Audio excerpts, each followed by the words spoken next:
എനിക്ക് അർജന്റായിട്ട് 500 രൂപ വേണോ, പെട്ടെന്ന് വേണോ? 100 രൂപയാടാ. ഞാൻ ഒരുത്തനെ വിളിച്ച് ചോദിച്ചു നോക്കട്ടെ. എടാ ഒരു 500 രൂപ എടുക്കാണ്ടാടാ. ഹലോ അണ്ണാ. 500 രൂപ അണ്ണാ. എനിക്ക് ഒരുത്തൻ തരം ഉണ്ടാവും, ഞാൻ ഒന്ന് വിളിച്ചു ചോദിക്കട്ടെ. ഹലോടാ. ഹലോ, 500 രൂപ വേണോടാ, അർജന്റാ. പെട്ടെന്ന് ഉണ്ടെങ്കിൽ തടാ. എടാ ഞാൻ തന്നെ ഇവിടെ 500 രൂപയ്ക്ക് ഇരിക്കുകയാണ്, നീ ഒന്ന് വെച്ചിട്ട് പോയാണ്. എന്നാ പോട്ടെണ്ണ, എനിക്കൊരു 200 എങ്കിലും താണ. എടാ 200 രൂപയാടാ. പക്ഷേ നിക്കാൻ അവനെ ഒന്നുകൂടെ വിളിച്ചു ചോദിക്കട്ടെ. മോനെ എടാ ഒരു 200 രൂപ എടുക്കാണ്ടാടാ. ഹലോ അണ്ണാ, 200 രൂപ. ഞാൻ അവനെ തന്നെ ഒന്നുകൂടെ വിളിച്ചു നോക്കട്ടെ. ഹലോടാ. ഹലോടാ, ഒരു 200 രൂപ ആയാലും മതിടാ. ഉണ്ടോ നോക്കേ. 200? ഞാൻ തന്നെ 200. എടാ വെച്ചേ, ഞാൻ ഇപ്പൊ വിളിക്കാവേ.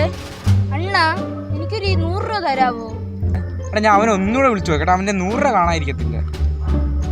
ഹലോ മോനെ ഒരു 100 രൂപ എടുക്കാണ്ടാടാ. എന്നാ 100 രൂപ അണ്ണാ, ഞാൻ ഒന്നുകൂടെ വിളിച്ചു നോക്കട്ടെ അവനെ. ഹലോ. നിന്റെ കോളം പ്രതീക്ഷിച്ച് തന്നെ ഞാൻ ഇരുന്നത്. 100 രൂപയ്ക്ക് വേണ്ടിയല്ലേ നീ വിളിക്കുന്നത്? നിനക്കെങ്ങനെ അറിയാം? ശരി, നീ വച്ചേക്ക്. എന്റെ അണ്ണൻ വിളിക്കുന്ന മറ്റേ ഗോകുലിനെ അല്ലേ? തന്നെ അവൻ തന്നെ എന്നെ വിളിക്കുന്നത്. കൊണ്ണാ. എങ്കിൽ പിന്നെ നിനക്ക് നമുക്ക് ഒരുമിച്ച് അങ്ങോട്ടും ഇങ്ങോട്ടും പൈസ ഉണ്ടാകുന്ന ചോദിച്ചാൽ പോരാ. അവനായിട്ട് ഇടയ്ക്ക് എന്തിനാ പെടുത്തിയത്?